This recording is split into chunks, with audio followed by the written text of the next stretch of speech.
کہ کیا حضرت امام حسین رضی اللہ تعالیٰ عنہ کو یزید کی مان نہیں لینی چاہیے تھی، پھر بیعت کر لیتے؟ حکمران تھے وہ. ہاں یہ بات بھی غلط ہے.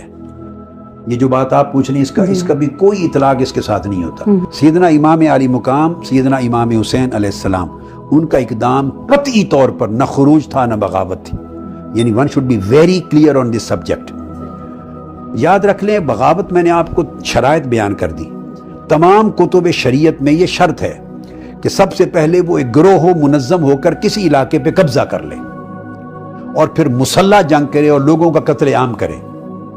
اب اسی تعریف کی روح سے بھی آپ دیکھ لیں امام حسین علیہ السلام کی پوری سٹرگل میں کسی دور دور تک اس میں سے کوئی شرط نظر آتی؟ اگر وہ یہ کرنا چاہتے معاذ اللہ جس کو خروج اور بغاوت کہتے ہیں، استغفر اللہ العظیم، تو ان کے لیے بیسٹ جگہ مدینہ طیبہ تھی، جہاں گنبد خضرا ان کے نانا کا مزار تھا، جہاں مدینہ طیبہ اور گرد و نواح کے لوگ حضور علیہ السلام کے اسم پاک اور گنبد خضرا اور اہل بیت اطہار پر جان دینے کو تیار تھے. وہ کیا کرتے؟ وہ 1000-2000 جوان اکٹھے کر کے مسلح مدینہ طیبہ پہ اب قبضہ کر لیتے، اس کو چھوٹی سٹیٹ ڈکلیئر کر لیتے اور خود اس کے امیر اور سربراہ بن جاتے. اور یزید کے خلاف، جیسے سیدنا مولا علی المرتضیٰ کے زمانے میں حضرت امیر معاویہ نے دمشق میں ان کی خلافت ماننے کی بجائے اپنی حکومت کا اعلان کر دیا تھا نا. حالانکہ خلافت راشدہ اور خلافت حقہ سیدنا مولا علی المرتضیٰ کی تھی، تو الگ ایک حکومت بنا دی تھی جس کے نتیجے میں جنگیں ہوئیں. تو مولا سیدنا امام حسین علیہ السلام اگر اس راستے پر چلنا چاہتے، بغاوت اور خروج کے راستے پر، تو ان کے لیے تو بہترین آپشن تھا کہ پورے مدینے کو ایک اسلامک سٹیٹ جو خلافت راشدہ کے اندر تسلسل چلا آ رہا تھا سوائے کوفے کے چند سالوں کے، ڈکلیئر کرتے اور اس کے امیر بن جاتے اور لوگوں سے بیعت لے لیتے مدینہ میں. انہیں تو دمشق اور کوفہ جانے کی ضرورت ہی نہیں تھی. یہ بیسٹ سیف اور سیکیور جگہ تھی ان کی. انہوں نے یہ نہیں کیا، روانہ ہو گئے حج پر. نمبر 2، کوئی مسلح گروہ نہیں کریٹ کیا. 2-4-5 ہزار جوان جو عقیدت مند اور غلام تھے حضور علیہ السلام کے اور اہل بیت اطہار کے محبت کرنے والے، وہی مسلح لے لیتے. آپ نے تو ایک شخص بھی تلوار والا ساتھ نہیں لیا قوم میں سے، تو مسلح بھی نہ ہوئے، قبضہ بھی نہ کیا اور قتل عام بھی نہ کیا کسی کا، اور صرف اپنے خانوادہ یا اہل بیت کو لے کے چلے. اب جو معاذ اللہ جنگ کرنے کے لیے اگر جانے کا ارادہ ہو تو وہ سیدہ زینب کو ساتھ لے کے جائے گا، سیدہ رقیہ کو لے کے جائے گا، سیدہ ام کلثوم کو لے کے جائے گا، سیدہ سکینہ کو لے کے جائے گا، علی اصغر کو لے کے جائے گا. وہ تو چھوٹے چھوٹے شہزادے شہزادیاں پورا خاندان لے کے گئے. تو ان کا چلنا اور ان کا اہتمام اس بات کا بین ثبوت ہے کہ وہ نہ خروج تھا، نہ بغاوت تھی، نہ ارادہ جنگ تھا. اب پھر سوال پیدا ہوتا ہے کیا تھا؟ ان کو پے در پے خطوط آئے تھے، کم سے کم 500 طبری نے بیان کی اور 1000 کا بھی ذکر آیا ہے کوفہ سے.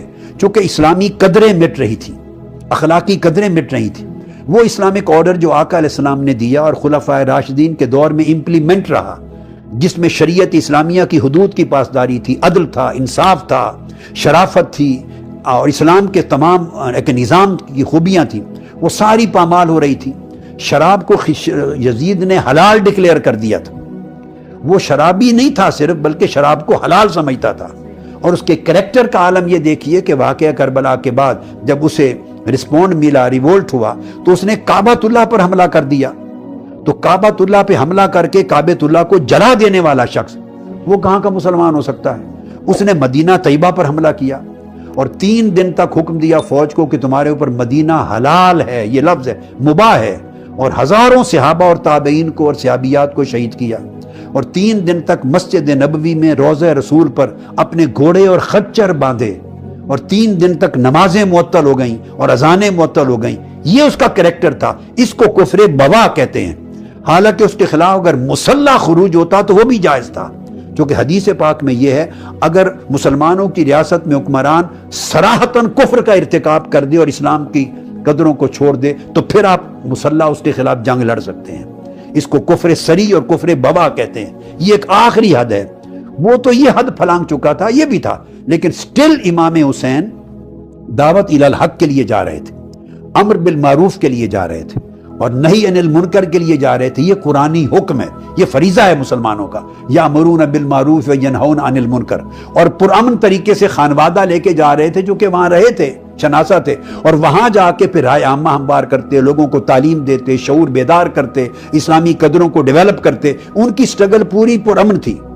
یزید نہیں چاہتا تھا کہ یہ پرامن سٹرگل اور پرامن آواز آگے بڑھے. اس نے پھر عبیداللہ بن زیاد کے سپرد کر کے آپ کو راستے میں گھیرا اور پھر میدان کربلا میں لا کے آپ کے اوپر حملہ کرایا اور آپ نے پھر اپنی جان اور بچوں کی جان میں ڈیفنس میں جنگ لڑی اور شہید